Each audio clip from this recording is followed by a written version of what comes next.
Je m'appelle Daniel Thirier, je suis artisan brasseur, donc dans un village qui s'appelle Esquelbec, qui est en gros entre Lille et Dunkerque, donc ce qu'on appelle les Flandres françaises, à 2 pas, enfin une dizaine de kilomètres de la frontière belge. Donc on est limitrophe vraiment de la Belgique. J'ai créé ma brasserie fin 96, donc elle aura 18 ans à la fin de cette année. Par une sorte de reconversion, c'est-à-dire que je n'étais pas évidemment ni de famille de brasseur, ni de formation de brasseur, mais juste par envie, par passion, et j'ajoute souvent par intuition, c'est-à-dire que je pensais bien qu'il y aurait une place pour les productions artisanales, des bières de qualité. Les géants de la bière sont devenus tellement grands qu'ils avaient laissé un champ libre, un espace libre. Et puis voilà, j'étais un des premiers, pas le premier, mais un peu pionnier effectivement, en venant ouvrir cette petite brasserie. Tout le monde m'a pris pour un fou d'ailleurs. Et ça fait 18 ans que ça dure. Moi je fais les bières comme j'aime les boire. Hein. Je dis souvent, je fais la bière pour moi et je vends les excédents. C'est un peu une boutade, mais pas vraiment. C'est-à-dire que je ne fais pas d'études de marché, je n'essaie pas de savoir ce qu'aiment les gens. J'essaie de savoir ce que j'aime et ce qu'aiment quand même mes amis, mon épouse, enfin les très proches, mais pas le grand public, tout ça, je ne m'en occupe pas vraiment. Mon idée, c'est que si je fais une bonne bière qui me plaît, il y a bien quelques autres idiots, on va dire, qui auront le même goût que moi. Hein. Alors évidemment, les influences, j'ai des influences dans mes goûts. Hein. Nos goûts ne viennent pas de nulle part, donc moi ils viennent, ce qu'on appelle les bières de garde, hein, donc les bières un peu traditionnelles de la région, Nord-Pas-de-Calais, mais l'une en particulier, qui est la cuvée des Jonquilles, que je n'hésite pas à citer, donc qui est une bière qui a à peu près 25 ans maintenant, non filtrée, etc. Et puis côté belge, principalement la brasserie Dupont, hein, Moinette, Saison Dupont et tout ça, mais j'ai aussi été initié avec la Jeanlin, hein, qui est la bière phare quand même de notre région, enfin qui a été la bière de mon adolescence. Donc voilà, j'ai fait un mix de ça. Je peux citer aussi l'Omelbier de Watou aussi, que j'aimais beaucoup. Donc en gros des bières quand même de caractère, mais pas trop fortes. Hein, moi je lutte un peu contre l'alcool trop élevé, donc j'essaie de rester à des niveaux. Voilà. Et puis un caractère, et notamment un caractère de houblon. Moi j'aime les bières sèches, j'aime les bières désaltérantes, fraîches. J'ai horreur de la lourdeur, du côté sucré qui colle au palais, comme disent les Belges. Mais c'est en général, je ne mets pas de sucre dans mon café. Voilà, les vins blancs, j'aime pas les vins doux, moelleux, tout ça. Bon, donc c'est mon goût à moi. Hein. Et donc je suis parti plutôt dès le départ sur une bière assez franchement houblonnée, donc elle s'appelle la Blonde d'Esquelbec. Elle existe toujours, bien sûr, c'est ma première vente et de très loin, c'est la bière la plus connue. Alors elle a énormément surpris les gens parce que, elle est non filtrée, non pasteurisée et donc refermentée en bouteille, donc elle a ce dépôt. Et ici dans la région, les gens avaient tout à fait oublié ce style de bière. Hein. Ils pensaient qu'il y avait un défaut parce qu'il y avait un peu de levure au fond. Et puis après, le houblon, donc sans excès, mais moi j'aime une certaine amertume, une certaine persistance. Et donc la Blonde d'Esquelbec, a eu son caractère houblonné d'emblée. Concernant les volumes, moi j'aime pas du tout parler de volume et d'hectolitres. Je vais en parler, mais c'est comme si on demande à un chef étoilé, enfin je ne me considère pas comme un chef étoilé, mais un restaurateur, combien de couverts il fait. Je veux dire, on s'en fout complètement. S'il fait 20 couverts ou 200 couverts, c'est la taille de son restaurant ou de son nombre de chaises ou de tables qu'il a. C'est en rien un critère important finalement. On lui demande quel type de cuisine, quel style, avec quels ingrédients, quelle est sa cuisine. Bon.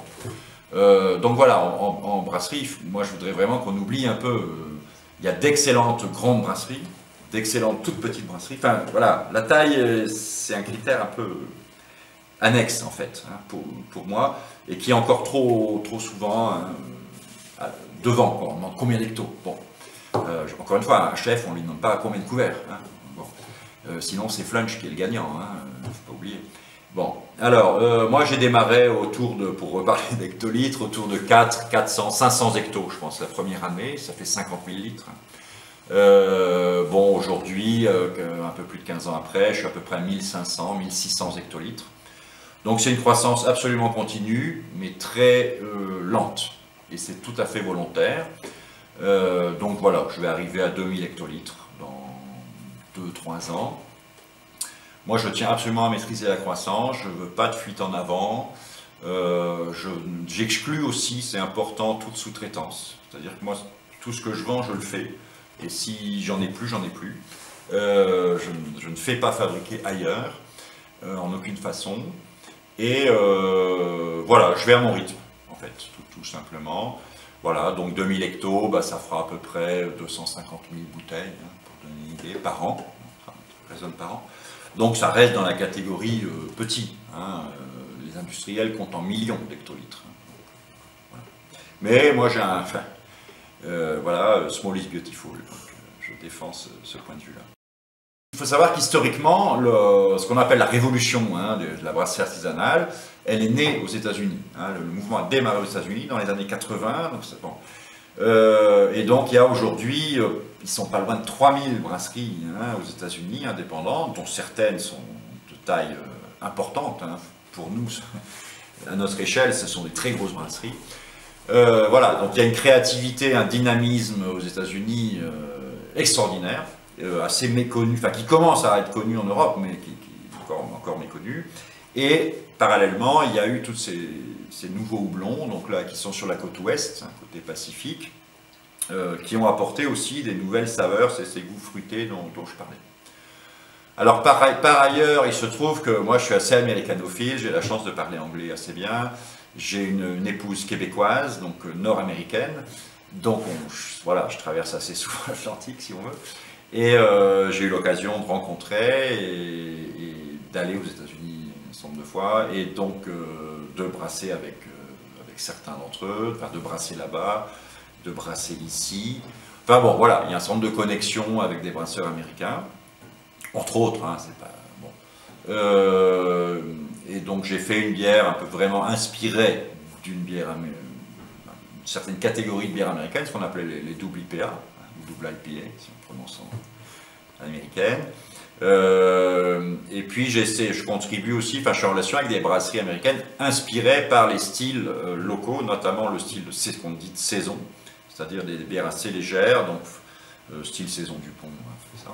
Donc j'ai alors un point important qui contribue aussi à tous ces liens, c'est la levure, puisque moi j'utilise une souche spécifique de levure que j'ai choisie dans un labo en Belgique. Cette levure est maintenant commercialisée, enfin sa copie en tout cas, est commercialisée aux États-Unis, donc utilisée par beaucoup de brasseurs amateurs, voire par des brasseurs professionnels, pour des bières justement style belge ou nord de la France. Enfin voilà, il y a énormément de ponts en fait entre les deux, et c'est pas uniquement, enfin c'est dans les deux sens vraiment. Voilà, et moi ça fait partie de mon plaisir aussi dans le travail, soit d'accueillir des collègues, soit d'aller là-bas, de faire des collaborations, parfois les bières retraversent aussi l'Atlantique, donc c'est intéressant. Ouais. Le marché de la bière artisanale, il est en progression absolument continue. Hein. Moi, quand j'ai créé ma brasserie, j'ai quand même regardé un peu les chiffres. Bon, et c'était des progressions, je dirais, à 2 chiffres, c'est-à-dire supérieures à 10%, tous les ans. Bon, moi, j'ai plus les chiffres en tête, mais c'est certainement le cas encore. Et j'allais dire, depuis quelques années, il y a une accélération très claire, à la fois en nombre, enfin, c'est l'offre et la demande. Il y a à la fois de plus en plus de brasseries qui s'ouvrent. Partout en France, je crois qu'on va être 600 à la fin de l'année, quelque chose comme ça, on doit être 550, bon, mais il y a aussi une demande des consommateurs qui est de plus en plus forte, il y a des bars qui commencent à s'intéresser à nos bières, des caves à bière, bon, enfin, donc voilà, tout ça est en train de grandir, là, à une très vive allure. Alors, ce qu'il faut absolument, c'est que les brasseurs maîtrisent, enfin, se professionnalisent au plus possible et soient à la hauteur des attentes du public. En général, c'est le cas. Bon, il y a quand même encore un certain nombre de brasseurs, je dirais, amateurs, doués, bon, qui pensent que ils vont devenir des professionnels demain matin, quoi. La brasserie, enfin, à mon avis, ça demande quand même du temps et de l'expérience. Enfin, l'expérience, elle s'acquiert qu'avec le temps. Bon, ceci dit, je pense que la qualité globale va plutôt en progressant. Hein, je pense qu'il y a d'excellentes brasseries que je connais récentes, qui ont quelques années. Hein, donc, c'est pas, faut pas forcément, voilà, avoir 10 ans pour être bon, hein, c'est pas la question. Mais bon, il y a aussi des gens qui profitent un petit peu. Le marché est tellement porteur que voilà, il y a aussi des gens qui viennent faire de l'argent, qui pensent qu'ils vont faire de l'argent vite et bien. Il faut aussi le savoir. Ou des gens qui ne sont pas vraiment sérieux. Enfin, une brasserie, c'est beaucoup de. Enfin, faire de la bonne bière, c'est beaucoup d'exigences, beaucoup de rigueur, c'est beaucoup de nettoyage, c'est beaucoup de travail, parfois ingrat. Hein, c'est pas que du fun. Donc voilà, je pense, moi je suis tout à fait optimiste, hein, mais j'espère, enfin, voilà, qu'on aille vraiment dans le sens, un peu comme les brasseurs italiens. Hein, je trouve que les Italiens me donnent une belle leçon parce que ils sont là aussi à plus de 600 brasseries et ils ont mis tout de suite un niveau de qualité en général qui est vraiment élevé. Bon, niveau de prix aussi qui est assez fort, enfin, ça c'est un autre problème. Voilà, alors après, enfin moi je connais bien le Québec par exemple, et les brasseries artisanales sont entre 20 et 25% de part de marché aujourd'hui. Hein. Ils vont probablement arriver à 30%, un tiers du marché de la bière. Bon, c'est considérable. Bon, le Québec, c'est pas évidemment, c'est plus petit, mais enfin c'est 6 millions de personnes. Bon, bref, ils ont vraiment pris le. Voilà, ils se sont installés dans le paysage, même d'un point de vue économique. Bon, en France, on est loin de ça, on représente quelques pourcents, je sais pas. Bon. Donc, bref, on a de beaux jours devant nous.